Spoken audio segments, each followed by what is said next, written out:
Hello students, इस video में प्रस्तुत है सीबीएसई द्वारा जारी करिकुलम यानी सिलेबस 2024-25 के लिए कक्षा 12 हिंदी इलेक्टिव के लिए। यानी अब 24-25 में हिंदी इलेक्टिव में प्रश्न पत्र 80 अंक का किस प्रकार से आएगा, कौन कौन से चैप्टर हटाए गए हैं और कितने प्रश्न होंगे और कितने अंक के होंगे, आइए हम विस्तार से जानते हैं। देखिए, आपको पता है कि आपका प्रश्न पत्र 3 भागों में विभाजित होता है। अब भी 3 भागों में विभाजित होगा। क ख ग। खंड क में अपठित बोध होगा, है ना, यानी अनसीन होगा, और खंड ख में अभिव्यक्ति और माध्यम जो आपकी पुस्तक है उससे प्रश्न पूछे जाएंगे। इसमें आंतरिक विकल्प दिए जाएंगे यानी इंटरनल चॉइस होगी।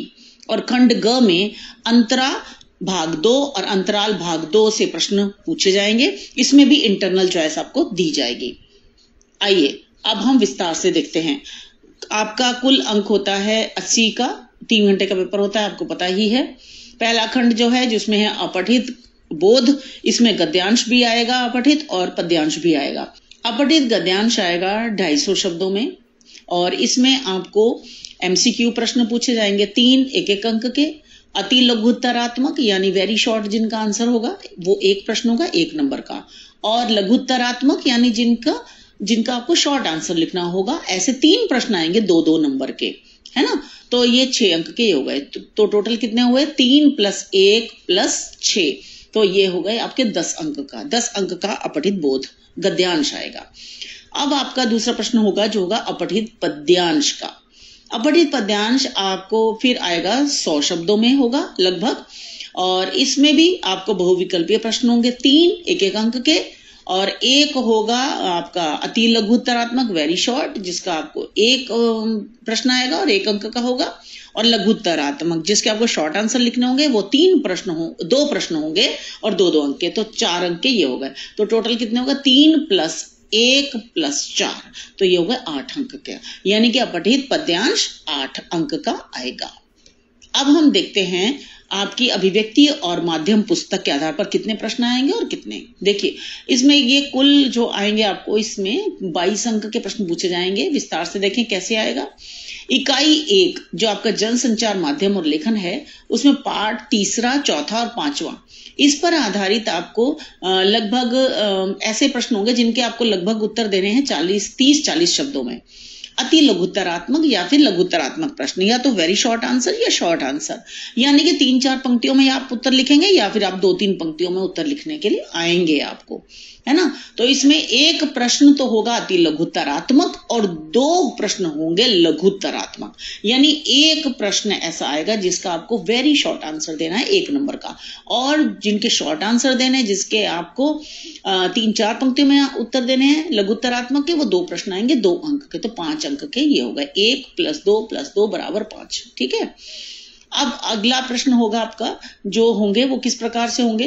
पाठ 3, 4, 5 पर आधारित 2 लघुत्तरीय प्रश्न। यही इकाई 1 में से ही आपसे पूछा जाएगा।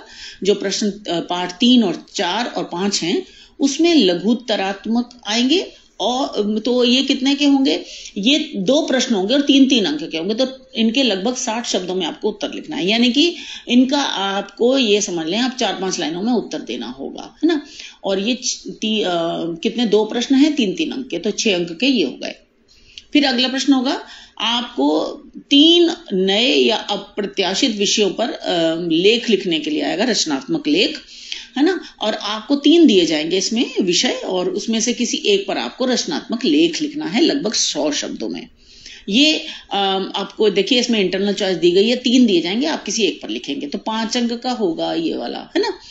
तो अगला प्रश्न देखें। फिर अगला होगा इसी इकाई में आपको जो पाठ नंबर हैं 6, 7 और 8, इस पर आधारित 3 प्रश्न आएंगे जिसमें से आपको 2 के उत्तर लिखने हैं, है ना। तो ये भी जो होंगे 3-3 अंक के होंगे, और लगभग 5-6 पंक्तियों में उत्तर देना है प्रत्येक प्रश्न का, और इस तरह से लगभग 60 शब्दों में उत्तर देना होगा। और ये भी हो गए आपके 2 प्रश्न, तो 3-3 अंक का, तो 6 अंक इसके हो गए।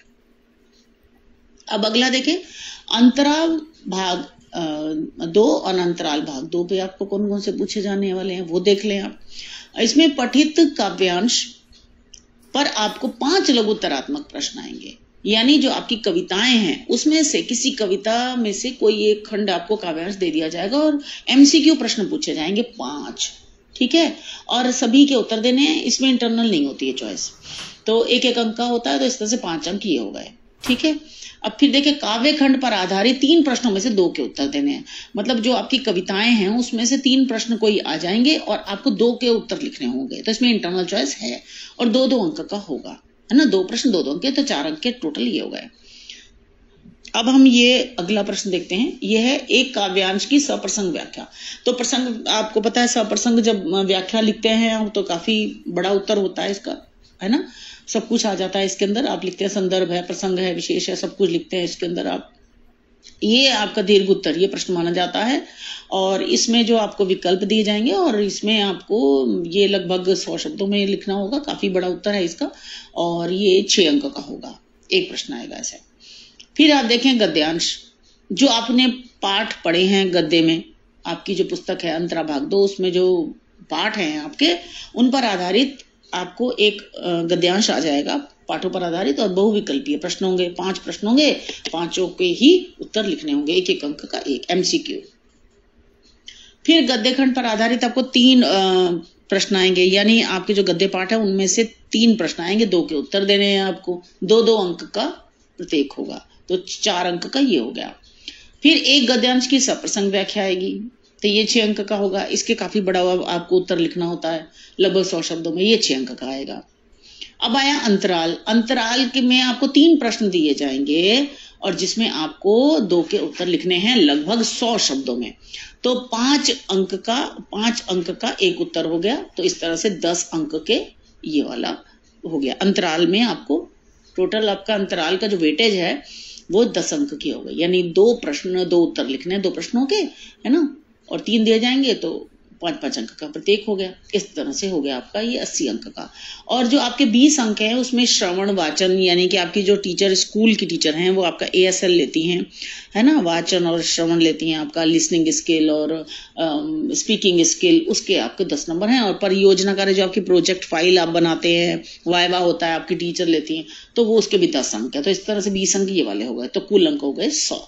इस तरह से आपका प्रश्न पत्र आने वाला है। और आपकी निर्धारित पुस्तकें मैं आपको पहले ही बता चुकी हूँ, अंतरा भाग 2, अंतराल भाग 2, ठीक है, ये तो आपको पता ही है।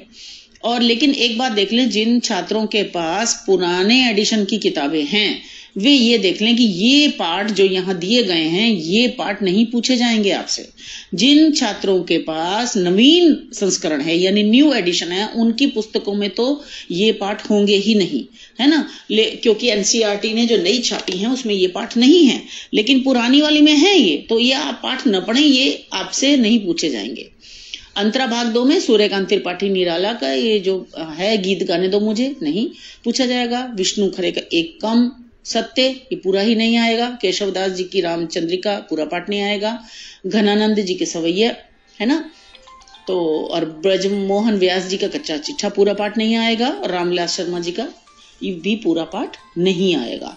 और इस तरह से जो अंतराल भाग 2 है उसमें संजीव जी का लिखा हुआ पाठ आरोहण आपसे नहीं पूछा जाएगा। ठीक है छात्रों, अपनी कक्षा के अन्य पाठ देखने के लिए इस वीडियो के नीचे डिस्क्रिप्शन में जरूर देखें और इस वीडियो को लाइक करो, दोस्तों के साथ शेयर जरूर करना बेटा, और सब्सक्राइब करना बिल्कुल मत भूलना। हम आपको इसी प्रकार की वीडियोस देते रहेंगे। धन्यवाद।